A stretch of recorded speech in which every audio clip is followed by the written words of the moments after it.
நீ சொல்கிறதையும் ரெக்கார்ட் பண்ணுறது இதெல்லாம் இவ்வளோ நேரம் நாங்கள் மாவு ஊற்றுனா லாஸ்ட் ஒரு விட்டுட்டு தோசை சுற்றி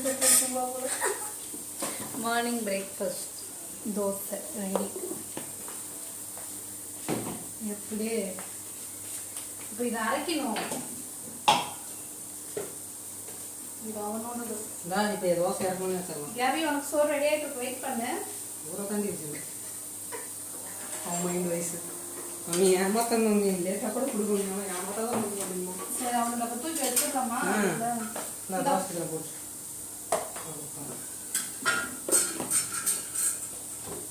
வச்சுட்டேன் உனக்கு சோறு. சரி, அவனை வச்சாச்சு. இதை மட்டும் அரைச்சி கொடுத்துட்டேன்னா ஆறிச்சா எடுத்து போட்டுக்கா. கழுவிட்டியா?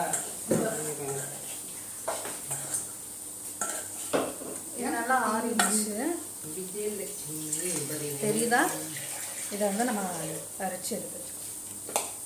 கேமரா எங்கே விட்டுட்டேன் நான் அவங்களோடு. அடிக்கடி ஃபோக்கஸ் தான் மறந்து போயிடுறேன். ரைட்டா லெஃப்டா அப்படின்னு.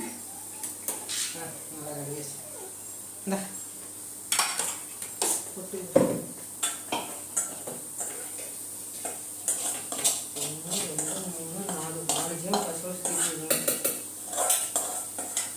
அவன் எப்பவுமே அப்படிதான் இருக்கான். பார்த்துட்டே இருக்கான்.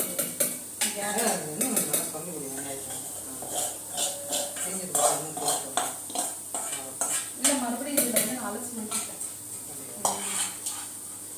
ஆறிடுச்சு, அரைச்சிடு. குறவளப்பா இருந்தாலும் ஓகே தான். இல்லை, நம்ம அதில் போட்டுக்கலாம் தனியாக. ஓ, எடுத்து ஊற்றுது.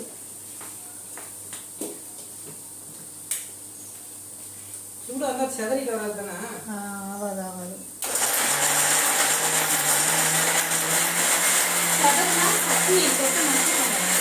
அப்படிங்களா? ரொம்ப சூடாக இருக்குது. weight 55. இந்த குறவா போகாமல் எதுவும் அரைக்கணும்னா போதுமா? ஒரு 2 அரைக்கணும்.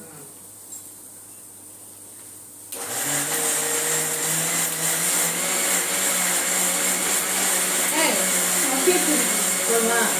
அப்படிங்களா?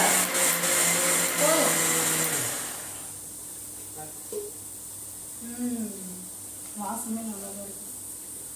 ஆனால் நீங்கள் ட்ரை பண்ணி பார்த்தீங்கன்னா தான் தெரியும். சூப்பராக இருக்கு நிஜமாவே வாசம். ஏசு மேலே பரவாயில்ல போக முடியும். ஏசு இது நிஜமாவே நல்லா தான் இருக்குது.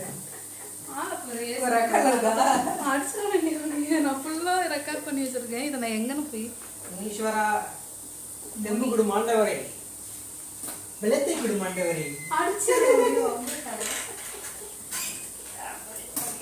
நெஞ்சு புல் பேசி ஒண்ணுதான் இருக்கா? அவ்வளோதான். 3 பாய்க்கு வேண்டும்.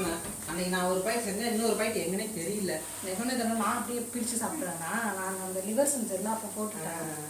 அப்போ சொல்லு, நான் 2 ரூபாய்க்கு எடுத்துட்டு இன்னொரு வாய்க்கு முடிச்சு நான் கட் பண்ணுறேன். நிறைய இருக்குது.